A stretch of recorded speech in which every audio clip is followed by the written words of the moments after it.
इसके लिए हम लोगों को पहला चिंतन करना होगा कि जो वो कब छूटेगा, कैसे छूटेगा, वो बात की सब्जेक्ट है। लेकिन एक परिवार में 5 बच्चे हैं, जो बच्चे अनाथ हो गए हैं, एक परिवार में जिसके पिताजी थाने में मार से खत्म हुआ है, वो बच्चे 8 साल का है, उस बच्चे का भी व्यवस्था प्रशासन के द्वारा होनी चाहिए। और जिस परिवार में आग लग के खत्म हुआ है, उसमें जो संलग्न रहा होगा, उसके लिए मैं कोई सिफारिश नहीं कर रहा हूं, उसके लिए कड़ी से कड़ी कानूनी कार्रवाई होना चाहिए। लेकिन कुछ निर्दोष लोग उसमें उस दायरे पे आ गए हैं, उस निर्दोष लोगों को शासन से छोड़ना चाहिए और उनके लिए विशेष जांच कर उनको बाहर निकालना चाहिए। और मैं विशेष एक बात का विरोध करूंगा कि आप लोग मेरे पत्रकार साथी हैं, कोई मेरे भाई के समान है, कोई मेरे बड़े भाई के समान है, कोई मेरे बेटी के समान है, कोई मेरे बच्चे के समान है। इसी कवर्धा क्षेत्र में एसपी था, क्या नाम, पल्लव, अभिषेक पल्लव, इसके पहले दुर्गम था। छोटे छोटे हमारे बच्चे हैं, स्कूटी से जाते हैं, उसको रोकते हैं, हेलमेट के लिए जलील करते थे, किसी के लिए लाइसेंस के लिए जलील करते थे, और उसको वीडियो वायरल करता था यूट्यूब में।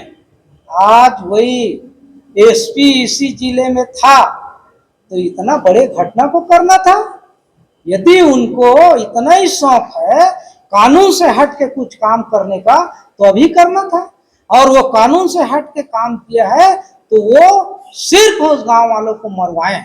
आपका काम अरेस्ट करने का है, अपराधी को पकड़ने का है, आपका काम सजा दे के मारने का नहीं है। और वैसे एसपी और जितने प्रशासन के रहे होंगे अधिकारी, ऐसे व्यक्तियों के लिए, ऐसे अधिकारियों के लिए इनको मर्डर की धारा लगना चाहिए और बर्खास्त करना चाहिए। ये मैं प्रशासन से मांग करता हूँ। FIR होना ही चाहिए उनके लिए। और मेरे अभी कवर्धा के भाई लोग बताए, मेरे जिला अध्यक्ष बैठे हैं, ये लोग 3 परिवार के लिए 1-1 करोड़ रुपए का मांग किए हैं और नौकरी का मांग किए हैं। उसका मैं समर्थन करता हूं, उसमें थोड़ा बहुत ऊपर नीचे किया जा सकता है, लेकिन तीनों परिवार को नौकरी मिलना चाहिए। और उस परिवार में जो 8 साल का बच्चा है, उस बच्चे के लिए, जैसे पुलिस प्रशासन में बहुत छोटे से उसके पिताजी खत्म हो जाते हैं, छोटे बच्चे में जैसे अनुकंपा के तहत करते हैं और उसको बाल संरक्षण के तहत पढ़ाते लिखाते हैं, जैसी भी हो व्यवस्था, वैसी व्यवस्था कैबिनेट में लाकर उस बच्चे के लिए करना चाहिए। हम उस परिवार को सर्विस भी दिलाएंगे तो 4 साल, 6 साल, 10 साल के बाद सभी लोग पारिवारिक हैं और जानते हैं, तो उस बच्चे का पुनर्वास के लिए ऐसा व्यवस्था हो कि उस बच्चे को फायदा मिले और उस परिवार सुरक्षित रहे। और ये तीनों परिवार में अभी भय का वातावरण है, गांव में भी बहुत दहशत का वातावरण है, तो तीनों परिवार को पुलिस प्रोटेक्शन का जरूरत है। तीनों परिवार में पुलिस का व्यवस्था होना चाहिए और उसके घर में पुलिस प्रशासन की व्यवस्था प्रशासन से मैं मांग करता हूँ कि ये होना चाहिए, ताकि वो परिवार भय में ना रहे और वो परिवार सुखी रहे और उनकी भय अपने आप खत्म हो, ऐसी परिस्थिति हो। उसके साथ साथ हम लोग समाज से अभी हम लोग चर्चा कर रहे थे, प्रदेश से भी हम कुछ व्यवस्था करेंगे और यहाँ से भी कुछ चर्चा कर रहे थे। हम लोग बानमा शाह के वंशज कहलाते हैं, उस परिवार के लिए समाज की ओर से भी कुछ व्यवस्था करेंगे। अभी समाज की ओर से कैंप लगाया गया है, सभी लोगों का भोजन एक साथ बैठा के किया जा रहा है, कराया जा रहा है। उसको मैं अभी जिला साहू संघ के पदाधिकारियों को, जिला साहू संघ के भाइयों को बोला हूँ कि यहाँ से 2-2, 4-4 की टीम जाए और पहला उस गांव में एकता स्थापित करने का है। जो हो गया उसको भुला के आपस में सामंजस्य बना के एक साथ खिलाने की जरूरत है। पहले हम लोग मानदीम जैसे बुलाते थे, वैसे उस गांव के प्रत्येक व्यक्ति को, प्रत्येक घर को बुला के हम उस कैंप में खाना खिलाएं। क्योंकि अभी तक के 19 अक्टूबर तक का बुक है, उतने दिन का खाना पीना समाज की ओर से तय हो गया है, तो उसमें एक साथ बैठ के खाना खाएंगे तो आपस का जो भय बना हुआ है, आपस में जो एक दूसरे के प्रति भावना खराब है, वो भावना ठीक होगा और उसके साथ उस गांव का वातावरण बनेगा। तो समाज का पहला दायित्व है कि हम उस गांव का वातावरण बनाएं और एक सूत्र में उस गांव को बांधें। दूसरा ये कि मेरे को बहुत दुख के साथ एक बात और बोलना पड़ रहा है।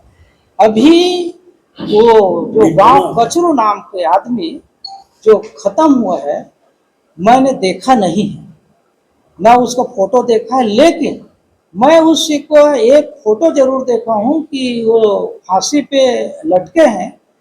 तो उसको हाथ टूट गए हैं बताते हैं, मार का निशान है बता रहे हैं। उसके बाद उसको आत्महत्या घोषित किया जाता है और पैर जमीन में रखाया है। वैसे वीरकोना का मामला, वीरकोना में पूरे मेरे ये समाज के भाई लोग 70-80 जन गए थे और मेरे साथ भी बैठक किए। उस दिन गृह मंत्री के पास भी गए थे, उस दिन डॉक्टर रमन सिंह जी के पास भी गए थे और मेरे साथ सभी लोग अरुण साहब के पास भी गए थे। तो उसमें भी मैं मांग किया था पहले उस परिवार की सुरक्षा की व्यवस्था की जाए। लेकिन जब जब साहू लोग यहाँ किसी प्रकार की फांसी होता है तो ये शासन आत्महत्या घोषित करता है। इस बात का मैं विरोध करता हूँ। क्या साहू लोग खत्म होते हैं, दांत टूटा रहता है, हाथ टूटा रहता है, मुंह में और कुछ ठूसा रहता है, उसके बाद हमको पता चलता है कि वो आत्महत्या है, तो ये इस बात को हम मानने को कतई तैयार नहीं है। यदि शासन इसमें ध्यान नहीं दिया गया तो हम आगामी, जैसे हम लोग हमको बोल रहे हैं प्रदेश के जिला वाले लोग, हम लोग 1 हफ्ते का अल्टीमेटम दिए हैं, 1 हफ्ते को होने दीजिए, उसके बाद निर्णय लेंगे और उग्र आंदोलन करेंगे करके। तो उसके बाद हम बहुत उग्र आंदोलन करेंगे, फिर ईंट का जवाब पत्थर से देंगे। लेकिन इस समय साहू समाज चुप नहीं रहेगा।